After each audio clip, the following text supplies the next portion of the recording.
Pessoal, boa tarde. Hoje eu estou aqui com um convidado que vai nos trazer uma perspectiva muito interessante relacionada a folclore e também à questão da era viking, em um território que talvez seja até pouco explorado, ainda por pesquisa, por conhecimento também, que são a questão das Ilhas Orkney, da presença viking nas Ilhas Orkney. Eles têm um projeto muito interessante, ele e a esposa, que é no caso, o Mister Muir e a Miss Rhonda, eles têm esse projeto, né, o orkneyology.com, que é onde eles têm esse site, e eles também são folcloristas, eles contam histórias, né, relacionadas ao folclore das Ilhas Orkney, também a esse passado conectado à era viking também nas Ilhas Orkney, e eu vou iniciar agora a entrevista com ele para a gente conhecer um pouco mais, que eu acho que também deve ser algo muito curioso, que muita gente acho que aqui vai se interessar bastante. Mr. Muir, thank you so much for being here in this interview. It's a pleasure and an honor receiving you here. We think we have many aspects that we'll discuss here that will be very interesting for the channel. And for starts, I would like to ask you how to start your interest to being a folklorist and research about Orkney folklore and about studying a little about the Viking Age in the Orkney Islands. How start your interest for that? I've always been interested in history, archaeology, and stories as well, since I was a small child. So, but I kind of drifted into it by accident, really. I was born on a farm and called Valdigar, which all the place names in Orkney are from Old Norse. So it meant the farm of Valdis. So Valdis was the Viking that used to live there. But of course, there was people living here for thousands of years before they turned up. But I was always interested in art. And when I left the farm, I ended up working on an archaeological dig. And that's just kind of drifted into that channel of work, and then went to work at the museum, and was there for 37 years.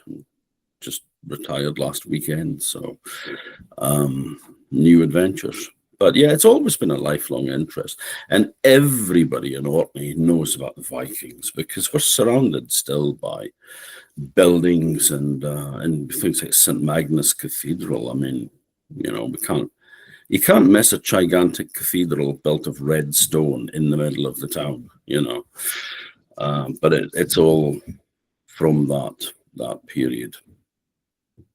Oh, that's very interesting. And so, how you can say about this territory? What is the Orkney Islands for people that don't know what is this territory? And what's the big relationship with the Viking Age of Orkney Islands? Yeah, well, Orkney is a group of about 72 islands that lies off the northeast tip of Scotland. So it's only about 6 miles at the shortest distance to Scotland. So it's quite near. But it's as a group, it's known as the Northern Isles. So you have Orkney, and then you have Shetland further north. And they were, I mean, it's been inhabited for many thousands of years. I mean, lots of Neolithic monuments here. So lots of Stone Age tombs and stone circles and all that date to over 5,000 years ago. There was people living here long before then too, though. But at the time that the Vikings arrived, there was a group of people known as the Picts, who were late Iron Age people. And then the Vikings probably knew about Orkney for a long time, may have even been trading, and then started coming over in larger numbers and settling, because Orkney is quite flat and very fertile soil, whereas in Norway, you know, they've got mountains and fjords and not a great deal of good farmland in between. So it was like a really desirable place to live. And so they came in and basically took the place over. As I said, all the place names are named by the Vikings, and that was the predominant, that was the culture that lived here, and it was the language that we spoke as well. Norn was a variant of Old Norwegian, so very much part of the whole Viking diaspora. You can't really say empire, because they weren't interested in building empires. They were interested in getting territory, but they had a kind of a different worldview in that respect. But we remained part of Norway until 1468, when King Christian I of Denmark, who was also King of Norway at the time, he was marrying his daughter Maria to King James III of Scotland, and he didn't have enough money to pay her dowry. So, the money given with a bride. And so he pawned Orkney, and then the following year Shetland, and never had the money to pay it back. So Scotland was pretty quick to annex the islands and take them over because they wanted them. So, and we've been bitching about it ever since. Oh, so that's very interesting. So we have this many traditions that was the Nordics, the interactions with Orkney Islands since marriage traditions, and since for the presence of this interaction of Nords and the Picts, as this have this type of interaction. And do you can explain how is the Picts are and how they have these interactions with the Vikings? Well, we know very little about it, to be honest. The Picts were a people in the north of Scotland, named by the Romans as Picti, meaning painted people, probably because they had tattoos or because they painted their skin. But it seems that they were actually calling themselves a similar name as well before the Romans ever arrived in Britain. And there was attempts by the Romans to conquer them, but they were too hardcore. They were pretty full on, and so the Romans kind of drew a blank. They were just too savage, too much, too fierce, and so they built a wall and stayed behind it. But the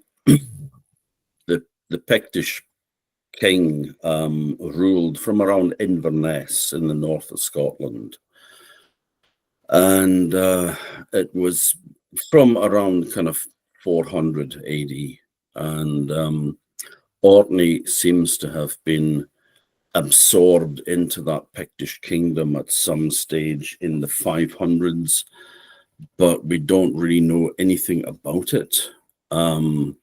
We know that there was records of Pictish kings attacking Orkney and basically slaughtering people.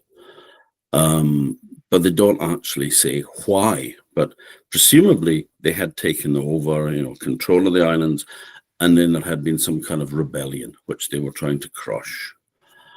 But when the Vikings arrived, we have an Icelandic saga called Orkney Inga Saga, the saga of the Orkney Islanders.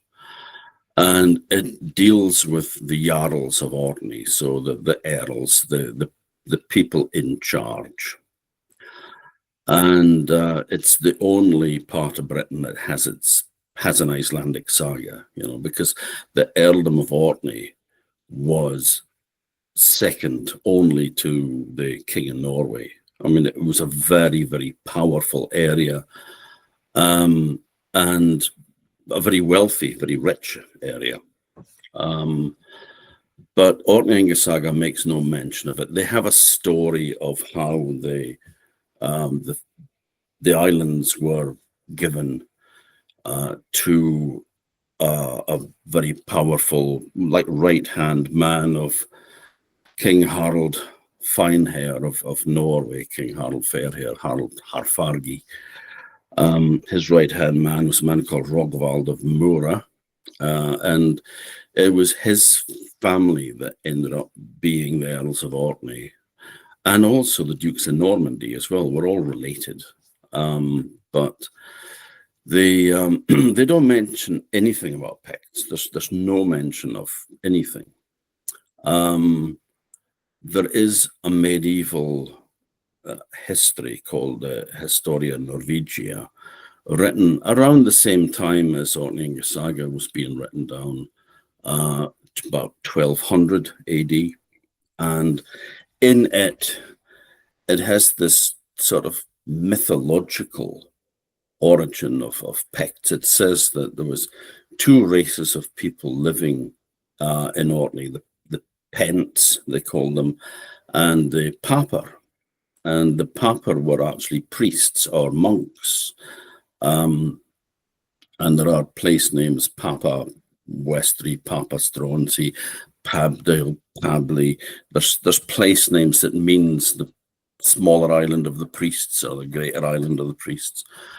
So so there was a religious groups living here, but there was the Pents referred to are the Picts, and they said that they possessed tremendous strength, being able to build walled cities during the morning, but that it's at noon, when the sun was highest in the sky, they lost all their strength and had to cower in small underground structures. Now, from our archaeology here, we do have things like tombs, but we also have souterrains from the Iron Age underground structures. A bit of a mystery. And there was brochs built here, which were huge round towers with villages around them, with ditches and ramparts and walls and such like. So, so they had basically, they had also said that they were little more than pygmies in stature. So there's a tiny race of people who are incredibly strong, but when the sun is at their height, they lose their power. They're like the trolls in Norway. You know, they've sort of become mythologized. They're not people anymore. They're a strange race of supernatural creatures. So it's all kind of rather confusing, but the archaeological record just basically for the Picts just ends, and then it's Viking. So the pottery that they made stops. The type of combs they were making, just the material culture completely stops, and it's all Viking after that. So, I mean, the takeover must have been fairly swift and very, very complete. So they took over the islands. I don't think that everybody would have been slaughtered, because what's the point? And from a practical point of view, you know, though not a very pleasant one, they're still going to need laborers. They're going to need slaves. You know, they would enslave a people maybe, but they wouldn't just kill everybody. It doesn't make sense. So that's, yeah, we don't really know what happened to the Picts. They're probably still slopping around in our DNA. A friend of mine is a geneticist, and he's been off with my DNA before, and it's sort of, you know, quite Viking-y, but there's lots of other things slopping around in there as well, including, I think, in the island where my mother came from, Westry. There's DNA there which is unlike anything that they're used to, so it's probably goes back into prehistory. So, sorry, I'm rambling. Oh, that's fantastic. And we saw that Vikings have this relationship with these islands, and through marriage, through creating of settlements, I think, and many aspects. And how much the mythology of these people was very interested with the was very close to the perspectives of Orkney Islands. We have some folklore in these islands, and when the Vikings come, we have this mix of these cultures and form a new type of aspects of the religion. How we can explain that? The folklore in Orkney is a mixture, which you would kind of expect. That basically Orkney was like a cultural crossroads. So you had the Celtic world, which Orkney had been part of, and then you had the Scandinavian world. And some of the stories that we have here are Viking. We can trace them to Norway, to Denmark and Sweden as well, because stories tend to, they travel with people. But then some of the stories have gone the other way as well, like Selkie folk, the seals that can take their skin off and become human. And there's the well-known story of the man that steals the Selkie woman's skin, and she has to live with him until she then discovers it and goes back to the sea. They have that now in Faroes and Iceland as well, but it would have come from here originally. It's not a Nordic myth because it's quite weak. They have their versions of it, but they don't have lots and lots and lots of versions. Whereas in Scotland, there was a great number of them. But then there are other creatures as well, which sort of have a mixture, like Finn folk, which was probably named by the Vikings. But from their descriptions, they're like a completely separate race of creatures, like people that live in the sea. But they don't really correspond to any other folk tales in Scotland or Scandinavia. They're just sort of uniquely Orkney. But there are elements within it of, like, they live under the sea, but they also live on islands that float on the surface of the sea. And that's their summer home. And it's known as Hildeland. And Hilda is from an Old Norse word, Hildren, meaning a mirage at sea. So it's when you see an island shimmering away, floating on the surface of the sea, that you know that there isn't land there. But this is, they were considered very powerful sorcerers. And the Sami in northern Norway were regarded as being powerful sorcerers. There are stories in Heimskringla, the sagas of the kings of Norway, of people like, Harald Fairhair had a wife from among the Sami who had bewitched him, and his son Eric Bloodaxe also married a woman, Gunhild, who was living with Sami and being taught magic. So they were known as being very, very powerful magicians. But the Vikings called them Finns. And so you can see the connection of Finn folk as being, powerful sorcerers. That must be the Finns. So they applied a name to them, which they probably didn't have originally. They would have had some weird Pictish name that would be utterly unpronounceable. But yeah, so there is a mixture of different things. There are also stories of there's a spirit, a goddess that rules the sea, which the mother of the sea, which goes back into prehistory, because she certainly doesn't appear in Viking tales. Viking mythology. We know Viking mythology, but she's definitely not Christian, because you're not going to say God made the world, in 6 days, and on the seventh day he rested. He rules everything except the sea. That's this woman that runs that, You're going to find yourself on the wrong end of a box of matches if you were to say that in medieval times. You'd be burnt as a heretic. So that must go back before the Vikings, but how far back is anyone's guess. So yeah, there's a real mixture of unique stories that you find in Scotland, stories that you find in Scandinavia.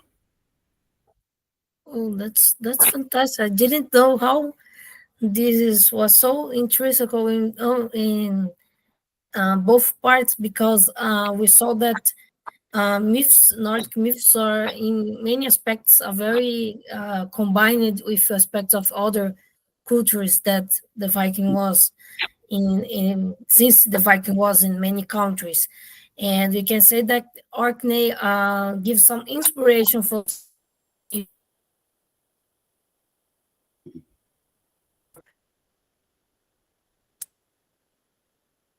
Sorry, you've frozen on me. Oh, Sorry. Is it static the screen? Yeah, it just froze there. I'm sorry. I think it's actually the ferry that comes from Scotland to Orkney. It's just coming in now, and I live just next to where it comes in. So, and it always plays havoc with the internet connection. So, I think that was probably it. It should be okay now, though. Sorry Okay, about no problem. I will just repeat the last Mhm. part. I was saying that we can say that the Vikings are very inspired by some aspects of many countries, since the presence of in some aspects like Orkney Islands give some inspirations for the part of folklore to the Scandinavians, and this is very interesting.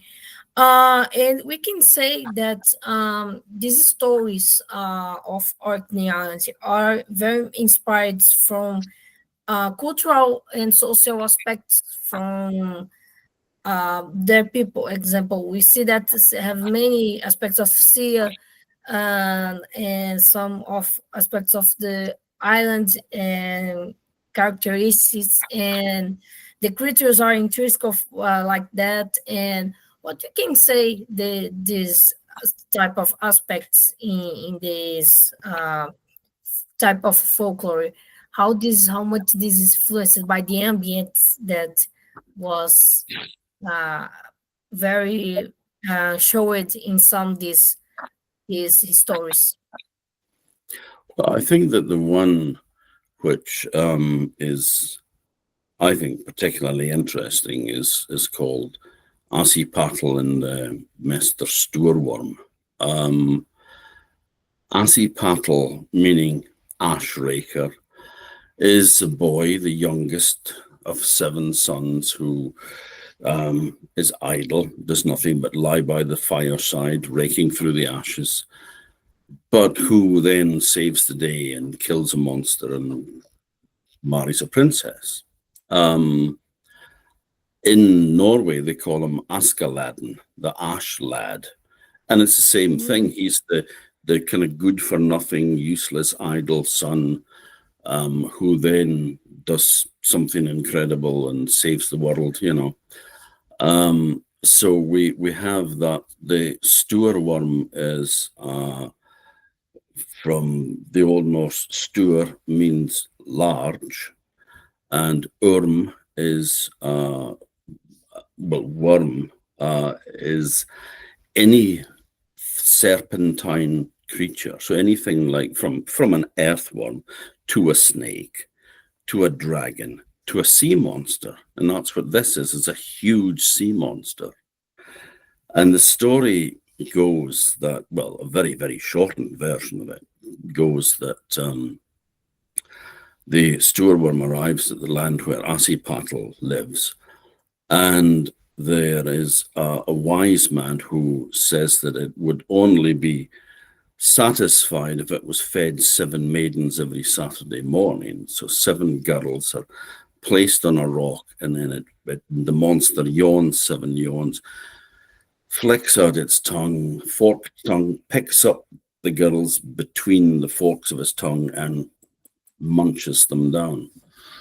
Now, after a while, people are fed up with that, so the Spayman is called back again, and he says that the only way to get rid of the monster for good would be to feed it to the most loveliest maiden in all the land, the king's only child, his daughter, Jem de Lovely. And he tries to get a hero to fight and kill the monster. Nobody is up to the job, so he decides he's going to do it himself.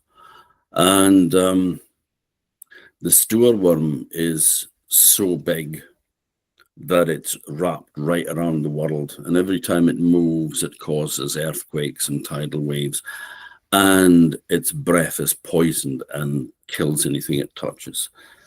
So the king's prepared to do battle. Ashiepattle steals his father's horse, rides through the night, goes into an old woman's house, takes a burning peat, which is a piece of turf that people burn, so it's dried out and burnt in the fire. So he takes a glowing peat in a pot, steals the king's boat, sails across the water, gets swallowed by the monster, finds the stoorworm's liver and cuts a hole in it and puts the burning peat in it. And the oil in its liver catches fire and starts to burn. And the monster is feeling sick, so it retches up all the water inside it, including Ashiepattle on his boat. And as the monster dies, it flicks out its huge forked tongue into the air, but it catches hold of the moon, and it would have pulled the moon out the sky. But luckily it was a new moon, so it was only a crescent. And the fork of the stoorworm's tongue slips over the horn of the moon and falls down to earth with a crash. And it leaves a big hole in the surface of the world that cuts off the land of Denmark from Norway and Sweden. And this hole fills with water and becomes the Baltic Sea. And if you look at the map, you can see the Baltic Sea with the 2 great forks of the stoorworm's tongue at the end of it. And then in its dying agony, it thrashes around and it bangs its head off the seabed. And the first time it does that, it knocks out some of its teeth, which fall into the sea, and that makes the Orkney Islands, where I live. And then the second time, the head rises and falls, more teeth get knocked out, and that made Shetland. And then a third time, more teeth were knocked out, and that made the Faroe Islands. And then it curled up into a lump and died.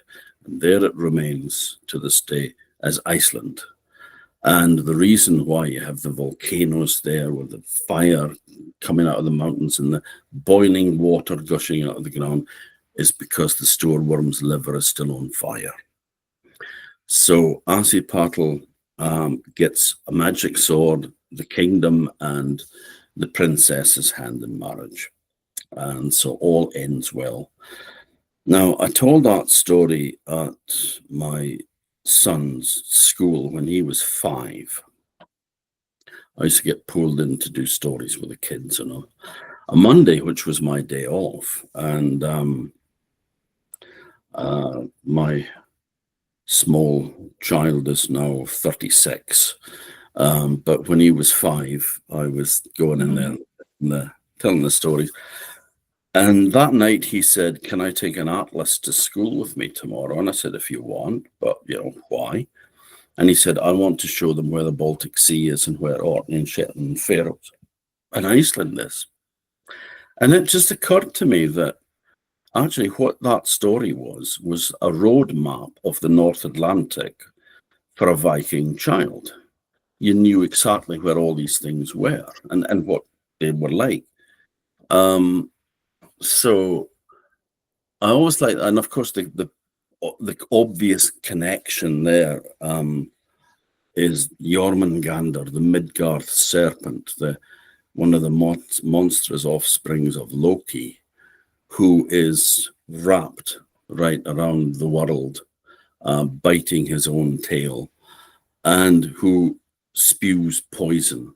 And that when Thor kills him at Ragnarok, at the battle at the end of time, Thor kills him, but then he dies himself of the poison that has been spewed over him by the sea monster. So it's you can see where it all fits together. You know, that's very much a story that's come over with the Vikings. Well, that's fantastic. We can see that these aspects of the sea and the aspects of the island in general are very being part and very connected to the universe of the Nordic mythology and the mythology of the Orkney Islands. And this is fantastic to see that this story is very connected to the folklore with Askelan, and this is very, very nice. And for you, Mr. Muir, what's the importance that we have the paper of the folklorists to tell these stories and make this part of being to tell stories from other people's all this knowledge that was passing through the years? For you, how this is the importance to tell these stories and share with the community? Yeah, I think it's very important as far as I'm concerned. When I was a kid, there was no Orkney folk tales available at all. I didn't know that there were folk tales in Orkney. It was only later that I discovered it, and through the work of a man called Walter Trail Dennison, who was born in 1825 on the island of Sandy, which is the island my father came from. My parents came from the North Isles in Orkney. And it's his bicentenary this year, so he's 200 years old in October. But he collected stories, including that one as well, but he wasn't the only one to record that story, actually. And so I had done an exhibition about him at the museum, which went over to Norway, actually, to the University Library in Bergen. And I also published a collection of his works at the time, which was a strange kind of, well, I was like in charge of compiling it and doing a bit of editing. I didn't have to write them down because I'm dyslexic, so I was trying to avoid writing whenever possible. Ironically, I ended up making a living writing, so well, anyway, that's another story. But then I was asked to go and tell these stories as part of an evening educational lectures by Aberdeen University. And I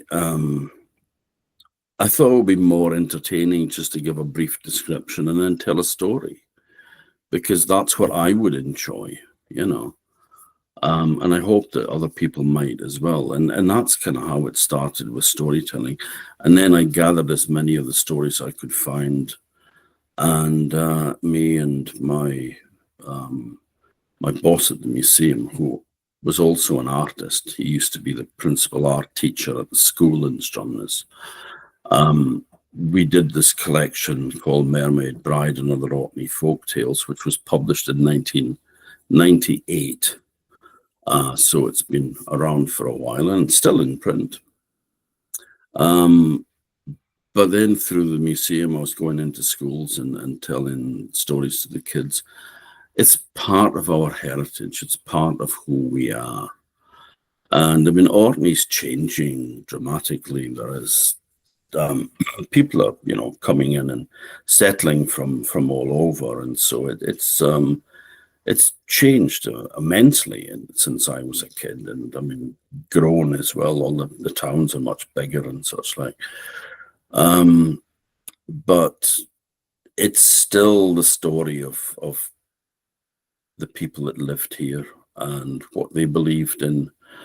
And I mean, it shouldn't be forgotten that people did believe in this. There's creatures called trows as well, which are like the fairy folk in Scotland. But with the name trow comes from troll in Old Norse, which actually can mean anything. It's a supernatural creature. It's not just a giant monster that lives in mountains. It can be a tiny little creature that lives in a mound as well. So it was just a general catch-all term for any supernatural creature. So I think it's really important that it gets passed on. I think, things like Orkney Angus saga, hugely important.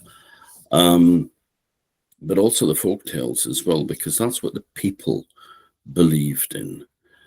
Whereas Orkney Angus saga is the deeds of the powerful, the people that ran the islands. But these are the stories that the ordinary people, the farmers, the fishermen, this is the stories that they told. And I think it's really important that we hold on to those.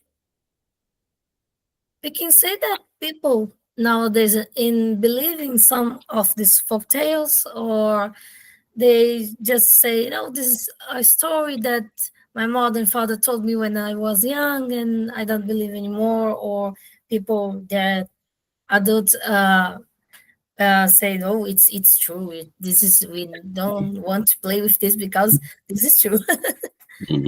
Well, when I started working, I was gathering all this together. Nobody told stories in Orkney like that about supernatural creatures. The only supernatural story you would get is if somebody was telling a ghost story of somebody said that they heard something or saw something or whatever. But that was the only thing. They had been pretty much stamped out by the church in the 19th century, in the second half of the 19th century. But there were still people up until around the millennium that there was one or two of the old people that still had a belief in like the trows, the fairies. There was an old woman on the island of Gravesey, which is not too far from where I am at the moment, who used to put food out for them at night. And when people mocked her, and said, what are you doing that for? That's dumb. She would just say, well, it's always gone in the morning. So to her, that was like justification. My parents were middle-aged when I was born. So my father was born on the island of Sandy in 1911, and my mother was born in Westray in 1922. So they're, well over 100 years old now. And but my great-grandmother in Westray used to brew strong home-brewed ale. And my great-grandfather would very kindly drink it for her. And he had an old pal that was a sea captain. And they used to come over and drink this strong beer. And then when the old fella was going home, the old sea captain, there was a mound next to the farm. And he said he used to see the Picts dancing on the mound. Now, again, Picts got associated with fairies. And any old structure was called a Pict house. So it was a Pict's house, even if it was, Stone Age and 4,000 years earlier than the Picts. But they always just got referred to as that. So yeah, people believed it very strongly. But in the sort of 1860s, the church became quite evangelical, and they said that this was supernatural creatures were the work of the devil. And so to believe in it was like believing in some trick that the devil had done. So people were stopped from doing it, and then they were told that it was stupid and ignorant, and that they were stupid if they believed it. So people stopped believing in it. And when I was gathering stuff together, I mean, I had somebody tell me, you know, like, why are you bothering with yin old dirt, in his word? So, you know, like that old shit. And I said, well, because I like yin old dirt, you know. So yeah, people don't believe in it anymore.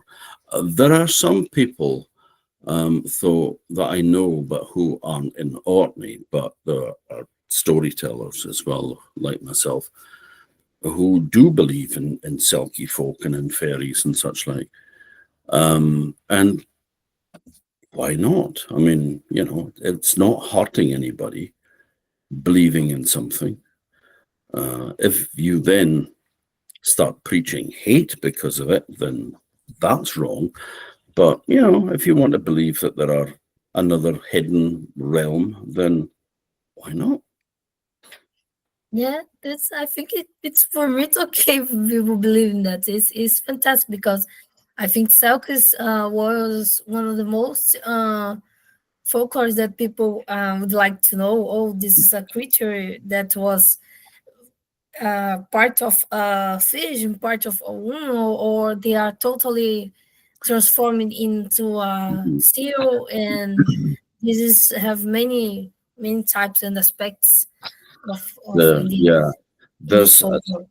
it's often there is a confusion between mermaids and Selkie folk. Oh, sorry. Um, Yes, I confused. yeah, no, it's quite common, and there are places that record stories that they get them mixed up. And to me, it kind of shows that it's not something that was deeply rooted in that culture. Whereas here, I mean, Walter Child Dennison actually made this point in the 19th century that Selkie folk and mermaids were completely separate things and had absolutely nothing to do with each other. And nobody would have believed that they were in any way connected. Mermaids are, in fact, the mermaids even caused arguments on the island of Sandy because the old men said that they had a fish's tail, so that the top half was an amazingly beautiful woman with a beautiful voice. What she would sing as she combed her hair with a golden comb, and her song was pure enchantment. But her lower half of her body from the waist down was a fish's tail.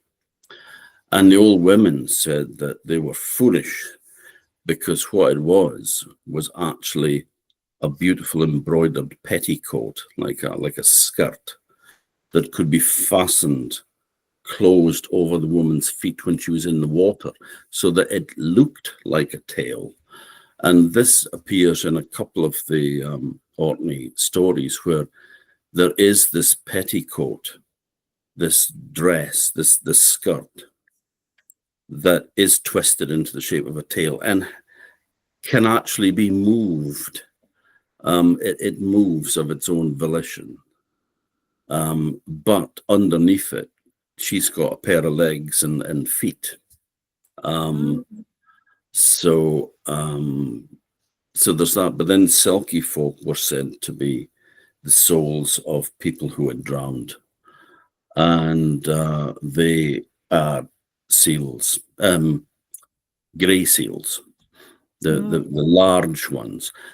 Common or harbour seals, as they are known, smaller ones, they didn't have that power. They were just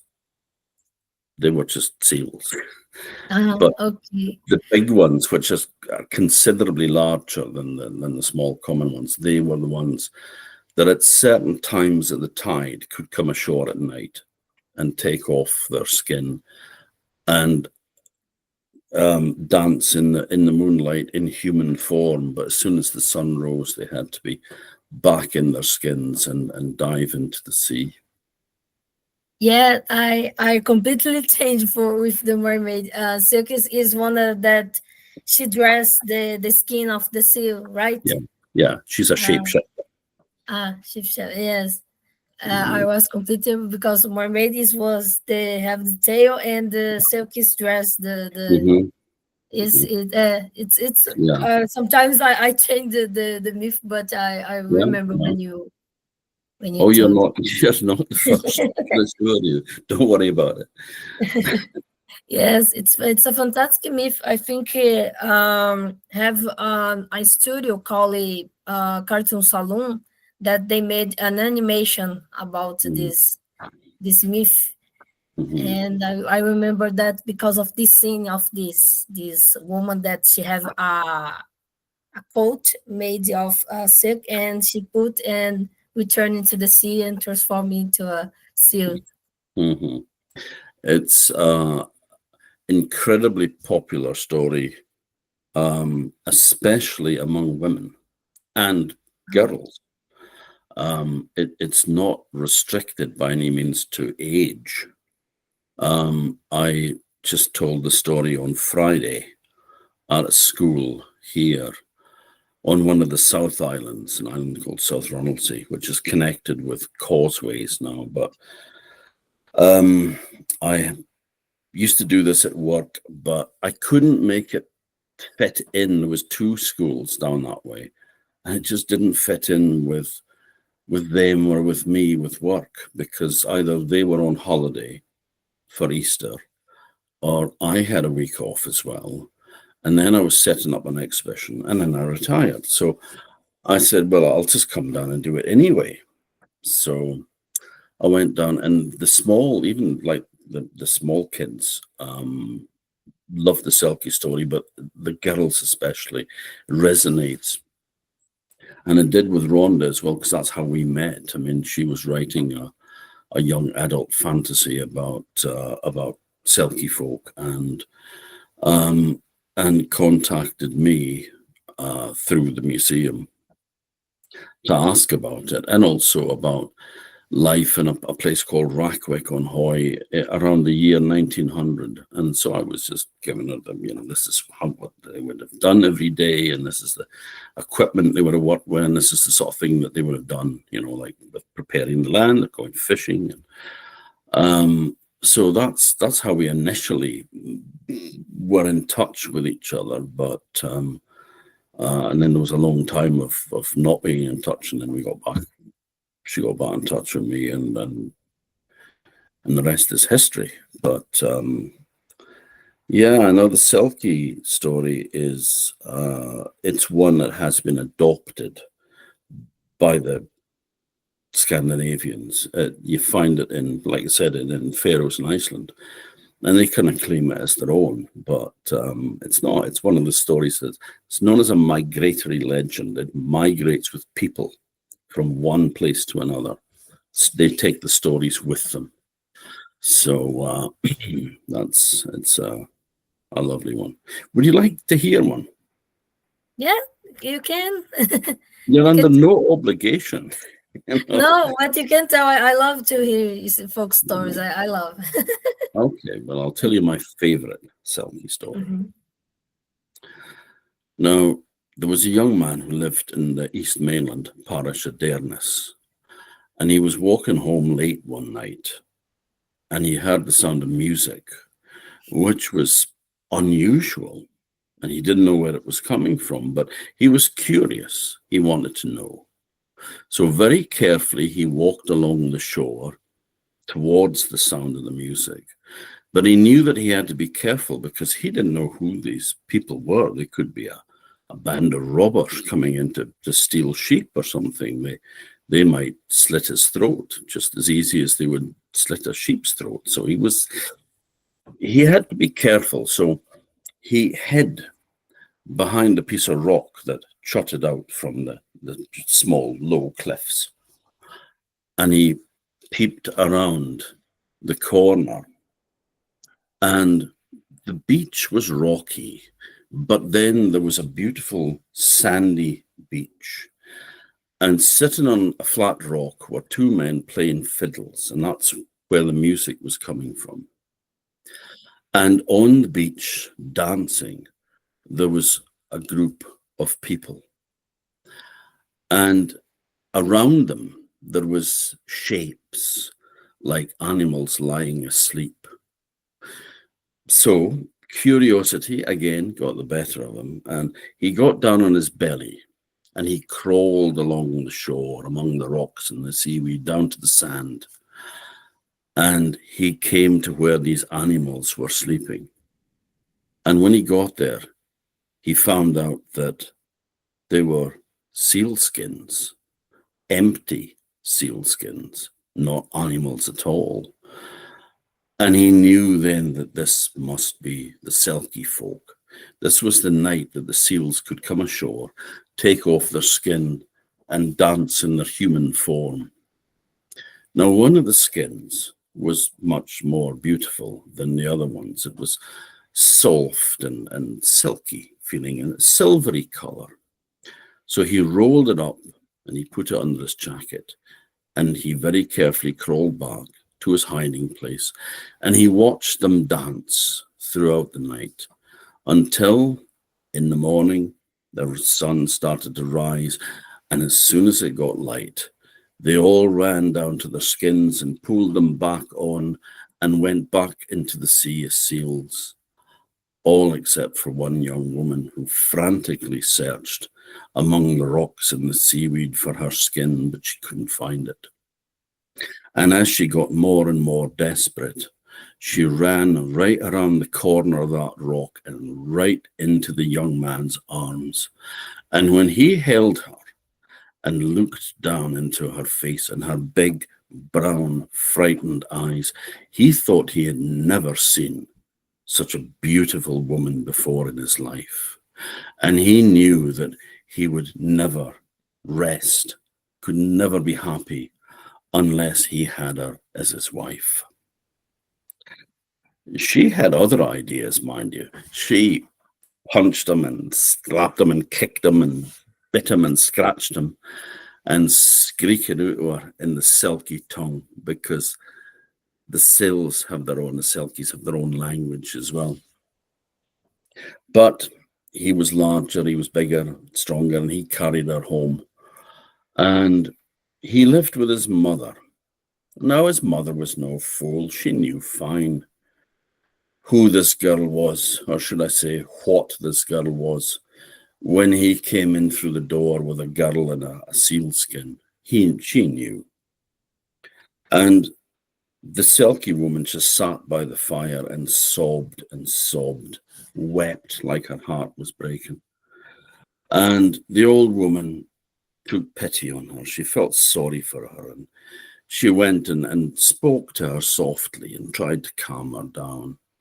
But she was sitting there naked by the fire. And the old woman went through to the ben end of the house. Now, that was like the best room. It was a sleeping room as well, but it was the best room. It's where he would take guests if you had visitors. Now, she had a kist. Well, a kist is just a big wooden chest. And she opened the lid of the kist, and she worked her way down to the bottom of it, and she found what she was looking for, which was a dress that she used to wear when she was young and slim. And she took it through, and she helped the Selkie woman to put this dress on. And the Selkie woman carried on weeping and weeping for about 3 weeks. She just sat and sobbed. But the old woman was always kind to her, and so was the man as well. And the old woman taught her how to do things around the house, how to bake and how to brew ale and how to cook, spin wool. And it was obvious that the Selkie woman was very fond of the young man. She followed him around everywhere. Now, after that, after a short time, the two of them were married, and they had a family. and they were very happy together for a while. Now, one day the Selkie woman took her husband to one side and said, "Now you know that I am a creature of the sea, and I know that you have my sealskin, and I know where you keep it as well. It's in that big chest, that wooden chest in the ben end of the house. Oh my God. And I know that you keep it locked and you always carry the key with you. But I want you to make me a promise. If you love me, then please never let me get that key, because I don't know whether I would be strong enough to resist the urge to go back to the sea. And I'm happy here living with you in the bairns in our home. I don't want to go back to the sea. But if you love me, if you really love me, then never let me get that key." And he promised her faithfully that he wouldn't. Now, time passed, and it was early August, and it was the time of the Lammas Fair. That was a time when there was a great market held in the town of Kirkwall, in front of the big red sandstone cathedral of St. Magnus. And people came from all over Orkney and from Scotland and down from Shetland. People came from all over, and everything was sold there and traded there. And there was also things for kids to do as well. And so the man decided that he would take his children as a special treat to go to the fair. So he got them all washed and dressed in their best clothes. And he had a wash and a shave, and he put on his Sunday best suit. And he said to the Selkie wife, "Do you want to come with us to the town?" And she said, "Nah. I'll take the opportunity of giving the house a good clean while you're away, and from under me feet." And so he left on a horse and cart with the kids in the back, and they headed off into Kirkwall. And they had a wonderful time. The bairns were playing on swing boats, and there was spun sugar on sticks and things that they had never seen before and never tasted before. And it was all a great treat to them. And towards the end of the day, they were tired, so he put them back in the cart, and he was going back with the horse and cart. But when he got near his house, he could see that something wasn't quite right. There was no lights on, and there was no smoke coming from the chimney. And when he got nearer, he could see that the front door was standing wide open. And he ran inside and he shouted for his Selkie wife, but there was no answer. And then a terrible thought gripped him, and he ran through to the ben end of the house, and there was the kist with the lid standing wide open and the key in the lock. And he realized then what had happened. In his hurry to get away, he had changed from his work jacket into his Sunday best suit. But he'd forgotten to take the key out of the pocket of his jacket and take it with him. And while she was tidying up, she picked up the jacket, and she could feel a lump inside it. And she put in her hand in the pocket, and she drew out the key. And she knew what that key opened and what was inside waiting for her. She went through to the ben end of the house, and she went to the kist, and she put the key in the lock, turned it with a click, and opened the lid, and there was her skin. And when she saw it, the urge just to touch it one more time was too strong. And when she touched it, the urge just to pick it up was too strong. And when she picked it up, the urge just to hold it next to her was too strong. And when that skin touched hers, and she could still smell the salt on it, she knew that she had to go back to the sea. She ran down to the shore, and with a cry of anger and anguish, she pulled on that sealskin, dived into the waves, and swam away. Now the man searched for his Selkie wife for the rest of his days, but he never found her again, never seen her. But they did say that when those bairns, their children, went down to the shore to play, a seal would swim backwards and forwards in front of them, sobbing like its heart was breaking. Oh, that's so so beautiful, this story, but so sad too. Yeah. Amazing. I think it's the story that inspired this movie. I remember the name is Song of the Sea. Oh, It's yes, I've a seen that. boom. Yeah. Hmm. Do you watch this movie? Yes, Rhonda loves it. Yes, it's beautiful. And Hmm. it's the history that inspired this. I was remembered that's how I cry a lot when I watch this movie because Hmm. she never returned, and the daughter probably will become a Selkie, but the daughter stay with the family in the Hmm.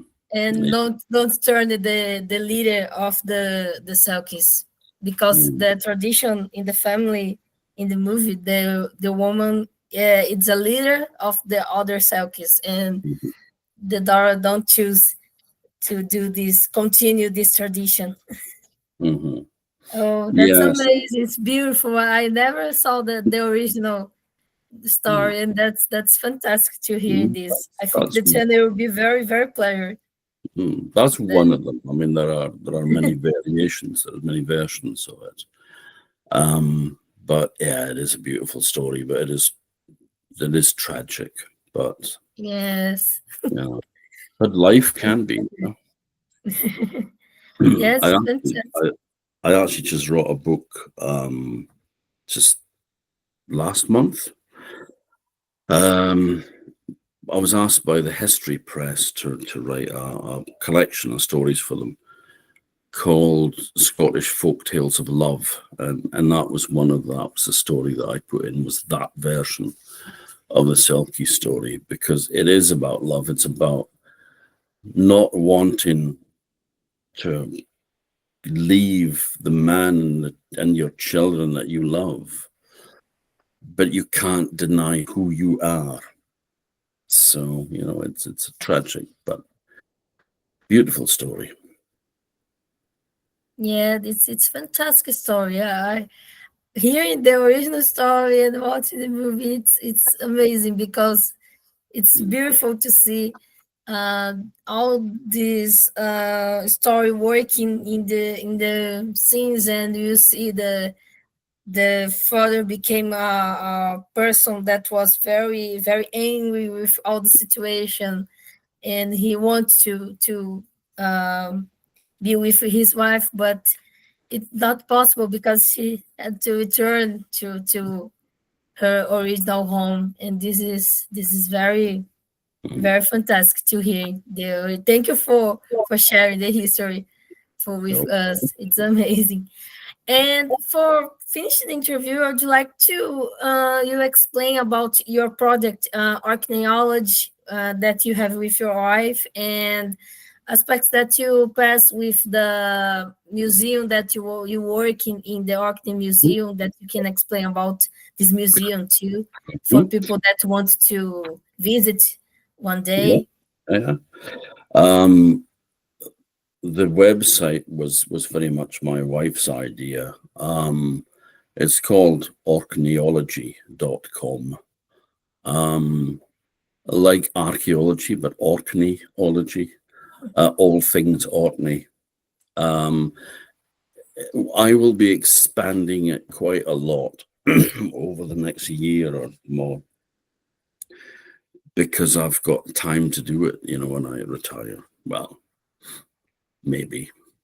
It seems to be that I'm busier now than I've ever been, and it's only been a week. But yeah, the idea was that we would sort of bring in together advice as well about traveling and such like. But it's really ended up becoming a kind of a cultural archive. So there is that element, but then we also decided to start a small publishing company called Orkneyology Press, and we have several books out. The idea was that we were going to, self-publish our own books, but then people wanted their books, like they've got a book that they really want to do. And there always used to be small publishing companies in Orkney, and there aren't anymore.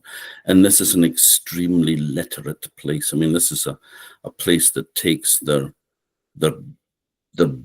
book reading and buying and it's a real kind of island full of bibliophiles and writers and poets. So there are very much a gap in the market there that people wanted to have books published. So we're working on that now as well. I'm writing a book at the moment as well. I had to park it to write the book for History Press because I had written one last year for them called Scottish Folk Tales of Coast and Sea, which was all stories about the sea. And it did rather well, so they were keen to get another one. So I parked my own book to work on that. And it's called Tales in the Landscape, and this one is about the Orkney mainland, so the big main island of Orkney, because it's like a big island with small islands around it. And it's a mixture of folk tales, tales from Orkney Inga Saga as well, and but it's also got just lots and lots of little stories that I knew.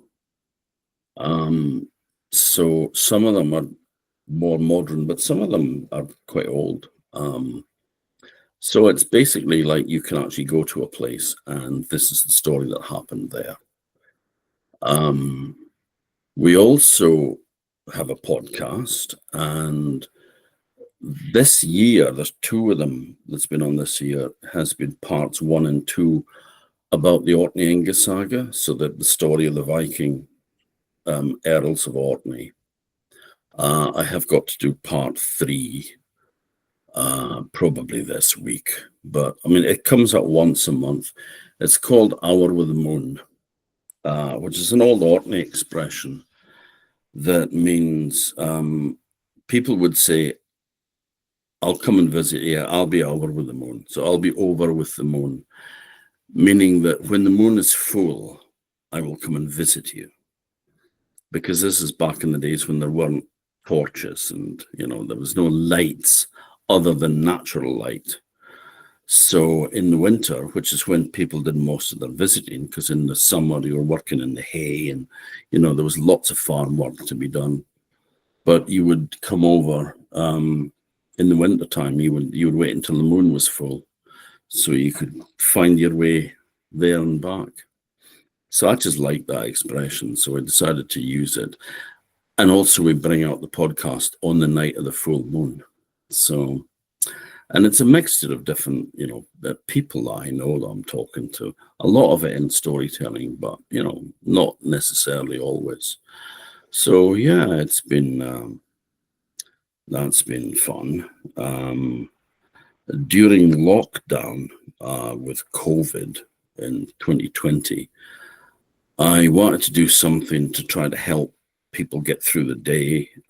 So I started recording stories, and I did it every day, usually about 4 a day. And they were put together on the orkneyology.com website.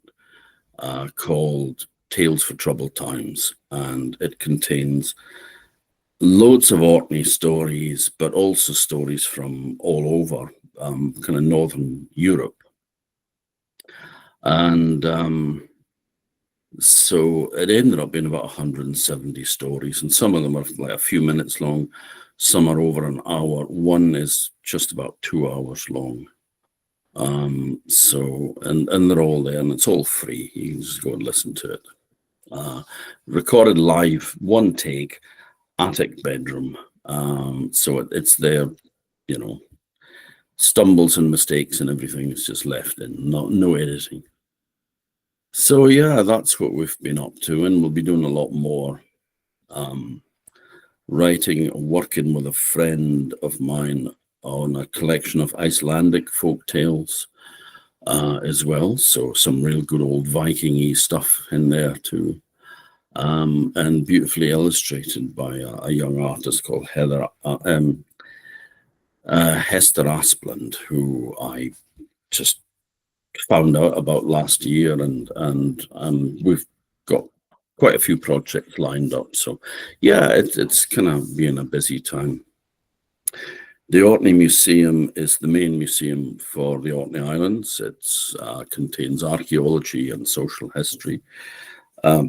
We have just opened 3 new galleries yesterday. I just missed it. I finished the previous Saturday because there was a slight delay with it. So, but it's Iron Age and Picts. It's the one gallery, and then there's 2 new Viking galleries as well. And as well as beautiful artifacts, including the Scar plaque from the Scar boat burial. So Google that. Scar is an SCAR.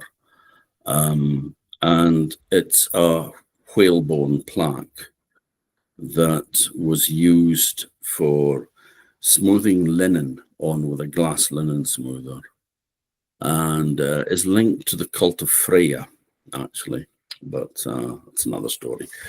But yeah, a beautiful thing. And but among all the the things that we have on display there, from everything from combs to swords and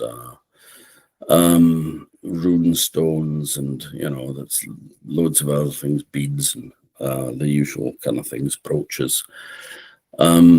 We've got a mock-up of a house doorway, and we've got a life-sized AI Viking woman called Ragna standing there, and you put a token in a slot, and there's a drinking horn with a button on the side, and you push the button and you can ask her questions, and she talks to you. So she answers your questions. And I created her story, her backstory of who she is, and all her life and family, so that if anybody says, do you have children? And she says, yeah, she has. And what other names? She's got names from. And then if anybody says, when's their birthdays? That's all in there as well. So, but also she's programmed to know an awful lot about the Viking Age, so she can actually answer your questions and do it well, make absolute sense rather than just waffling on something. I mean, it's quite impressive, I have to say. I was a bit skeptical to begin with because I'm old now, I'll be 62 next month. So I was thinking, museum's got stuff in it, it's old stuff. That's what you got to look at. But I have to say that she is quite impressive. So, but yeah, so it's been good. And it's been wonderful working there because it's given me a lot of opportunities to do things with storytelling, with books, with meeting people like yourself, which wouldn't have happened if I didn't work at the museum. So my life would have gone off in some other direction. So it's, all good. Oh, that's fantastic to hear that you have, I think, a beautiful work in the museum, in the website. I think it was amazing meeting you and meeting your project. It was fantastic having you here in the channel. And I would like to thank you so much, Mr. Muir, for doing this interview here in the channel. Was a pleasure, amazing.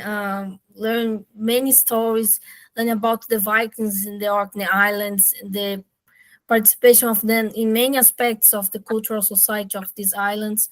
And this was fantastic. Thank you very much for doing this interview. It's been an absolute pleasure, and thank you for inviting me. Thank you. I will just stop the recording. Mm-hmm.